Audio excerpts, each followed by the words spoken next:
Hi everyone, welcome to ThNOT Live.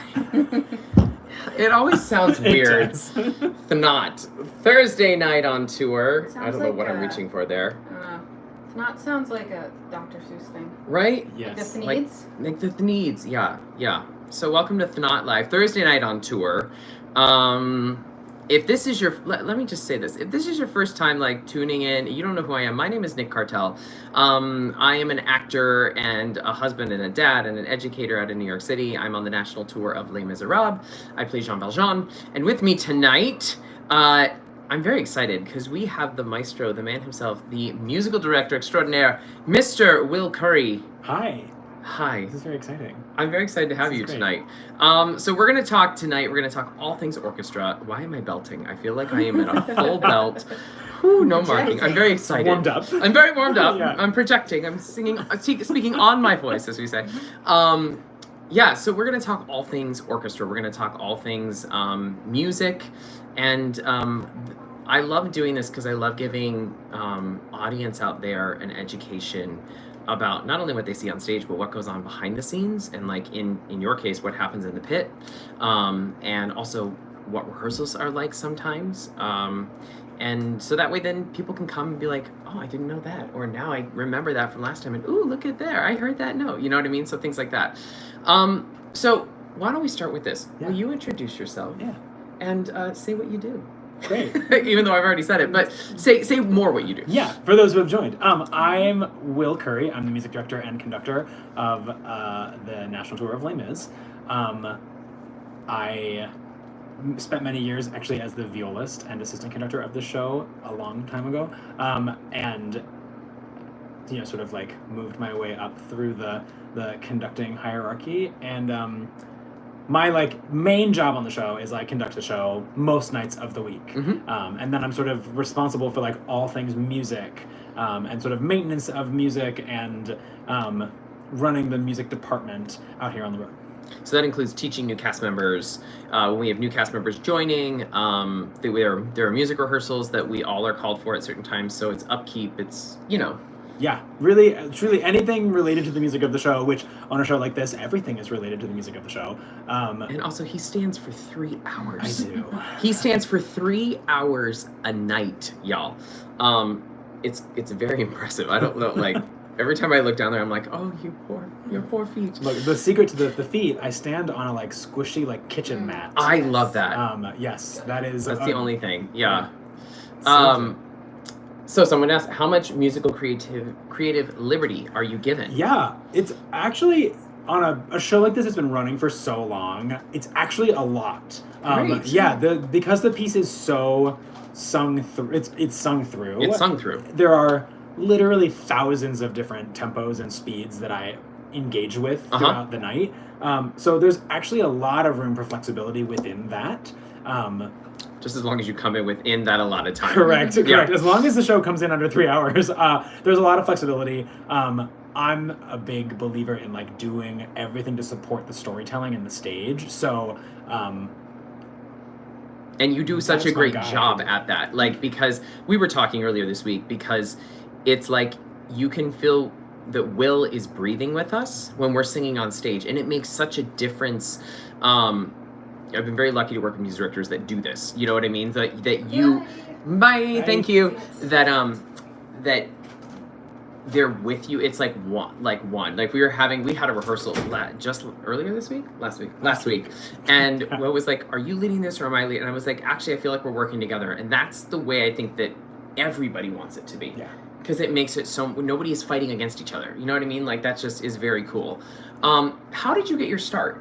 Yeah, my first professional job was Les Mis, was the 2010 tour. When this tour went out in 2010, the first time that this version of the show played the U.S., I was hired as the violist and backup emergency cover conductor, which eventually got labeled assistant conductor. But I had worked with someone who had done some of the orchestrations on this tour the summer before when I was finishing my undergrad, and the tour was looking for musicians, and he recommended my name to the person that was hiring, and that's how it all got started. That's amazing. It's crazy. That's amazing. Yeah. And where did you go to school? Like, where's your background in school? Yeah, so I went to Northwestern University in Chicago, and I studied viola, but I walked in the first day of my freshman year being like, I'm going to be a conductor. But I knew for me it was important to study an instrument, so that I had sort of an understanding of what musicians went through in the orchestra. Cool. And when I graduated with my viola degree, I was like, great, I'm going to get my master's degree in conducting. I'm done playing viola, and I got the Les Mis tour, and I sort of fell back in love with viola while also developing my skills as a conductor. That's amazing. Yeah. That's fantastic. I saw a question come in. If you wrote a question, once it pops up on my screen, it disappears. So I don't know what you asked. Ask it again, please.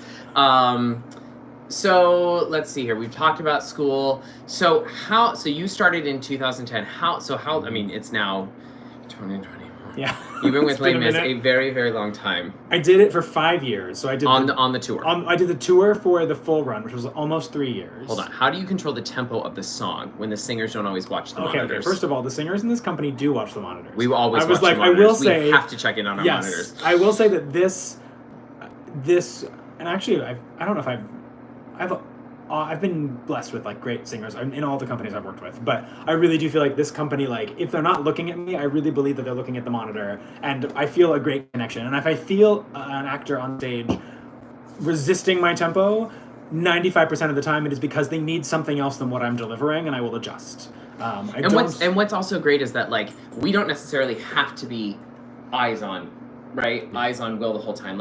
Out of my peripheral vision, I can see if Will is what the tempo Will is conducting. So it actually because we have monitors on our balcony rail. So I know there's somebody that said that they're in the audience. If you turn around wherever you are, and you look, there's going to be 2 monitors on the back of the balcony. That is actually our conductor monitor, so we can see it. Mm-hmm. What is technically the most difficult place that's been to conduct this show? Was it the piece, the most technically difficult piece in the show? Let's talk about what's the most technically difficult piece, and then what's been the most difficult place. The piece, if we're gonna go by conducting technique, it would be the attack on Rue Plumet, but it's only because there's lots of meter changes. Yeah. I think actually the most difficult song in the show to conduct is Bring Him Home, because it is so delicate and so exposed, and it requires a lot of mind reading for me to try to figure out in the moment, because there's no way every night for me to know exactly what you need. Exactly. And so it's a lot of making educated guesses, and then also trying to craft something together, and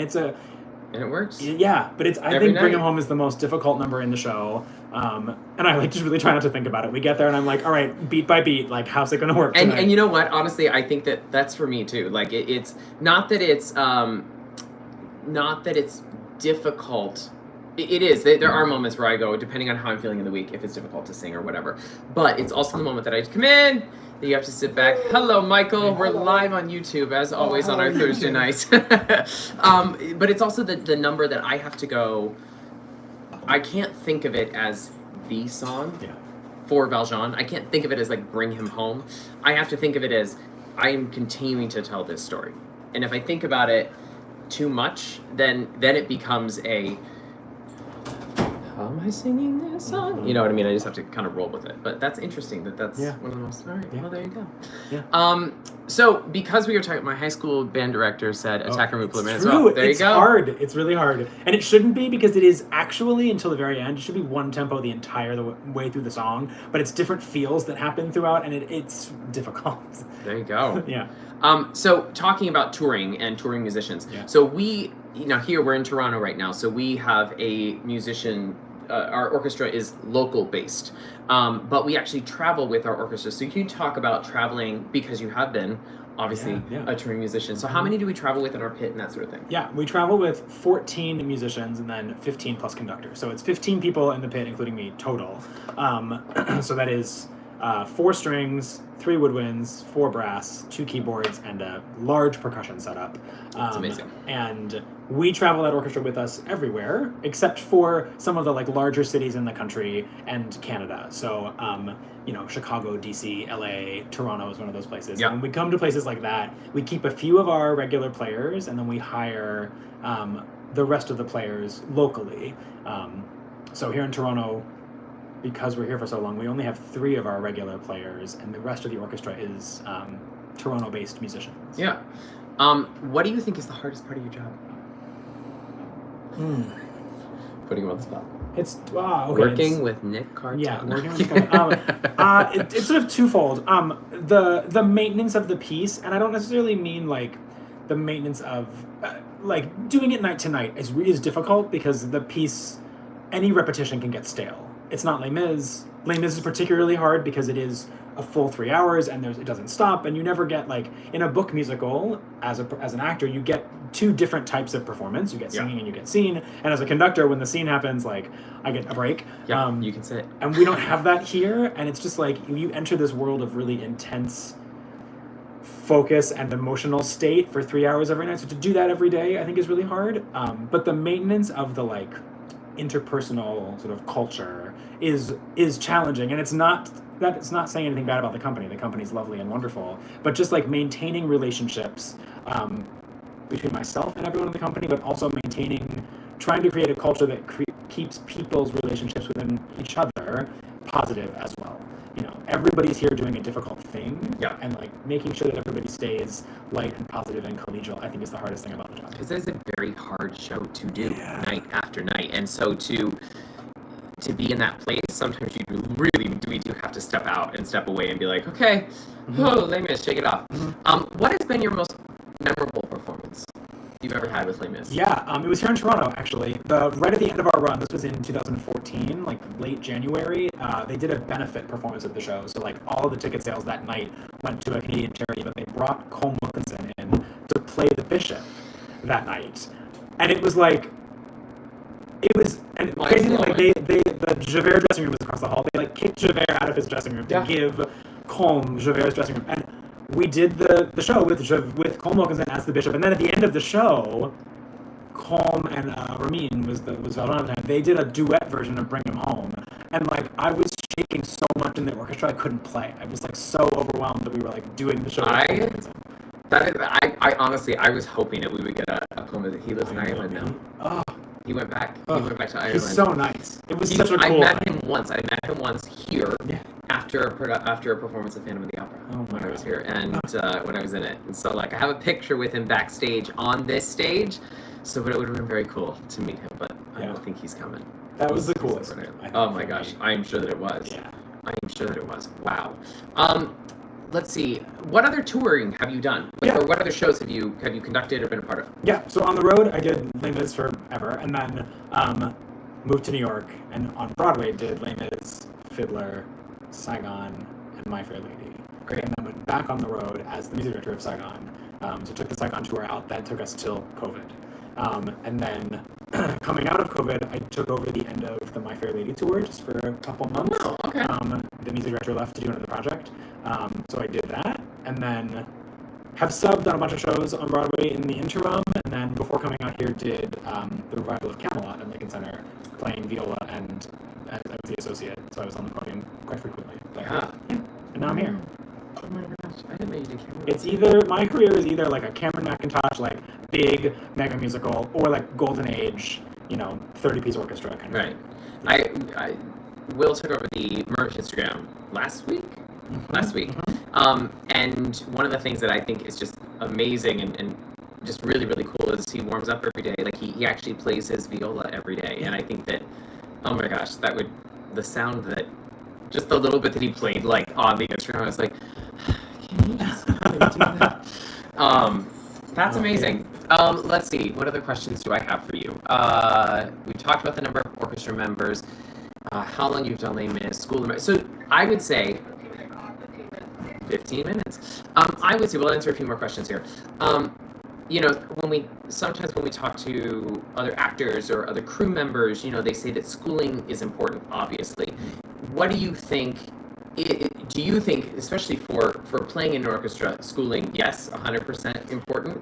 Yeah, I mean, look, I am a big education, like, I've taught for a long time, so like a big, like, pro-education, but I think what's really, why I say that is particularly as a musician, as an instrumentalist, there's no substitute for, like, high-level experience. So one of the benefits of going to any institution is you are surrounded by a bunch of other high-level players. You get to play in a bunch of different ensembles. You know, have access not only to your like main studio teacher, but to like a lot of other faculty. So this like the musical education that you get through that experience is so high. Yeah. And you get to do a lot of different repertoire, and you know, it just gives you so much more experience as a musician. But like, sure, you can study privately and spend tons of time with like one single teacher, but for me, like, education was all about getting to do a ton of different things. Yeah. And I went into school thinking that I was going to be a like regional symphony, regional ballet conductor, like very classical music, and started playing. I had never played in a pit orchestra until college. I was always on stage in high school. Yeah.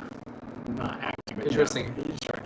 But I was always on stage in high school, so to do it in college, into like my first pit experience, was the first time where I was like, oh, this is it. This is the thing I have to do. Like, it was just, I was playing Carousel, and I like know exactly the moment where I was like, this is it. This is like, it. full That's stop. awesome. And I love classical music, but Yeah. I just, that experience of playing in the theater and being part of the show. Yeah. And it was college that like exposed me to that. That's so cool. Yeah. That's amazing. What if someone is out there that's watching this that wants to do what you are doing now? What advice would you give them? Again, get as much experience as you can in any style or genre. You know, I've been reading Paul Gimignani's bio, the biography that came out about him, and he was like Sondheim's music director for a long time. Yeah. And he got his start like playing in like a jazz trio as the drummer, just in like, you know, in like cafes and clubs, and it was like a real sort of low-key thing, and like that experience really formed him into the music director that he is. And so I think just getting any experience in whatever your instrument is, and work with as many people as you can. Work with as many different types of instruments, work with singers, like get to know what everybody needs, because I think your job as the music director is really to take everybody's needs and like synthesize them into something that is cohesive. So a question just came in. Yeah. Talk about the differences between conducting something classical or something Broadway. I love this question. Because in classical music, unless it's opera, in classical music there are so many fewer confines. If you're in the concert hall doing a Beethoven symphony, you get to interpret it kind of however you want. I mean, you're going to do your research, but there's no set, there's no lighting, there's no, you know. That is true. They're there to literally hear the music. Yes. Yeah. And as in the theater, there are so many more demands on my musicianship in the moment, right? Like, I'm balancing the needs of the stage and the storytelling and the response of the audience, and also watching the set and the lights to make sure that like everything is coming together in one. So I love that because it gives me a structure in which I'm going to interpret the piece, but it means that I don't have the freedom to just do the music however I want, right? And I prefer it that way. Where again, if you're doing a concert piece, like in the concert hall, you have the freedom to literally do it however you feel, because there's no external forces. That's amazing. Yeah. And with that, I think we're going to wrap up, because he's got to get on the podium and I got to get on the stage, and we got to work together tonight.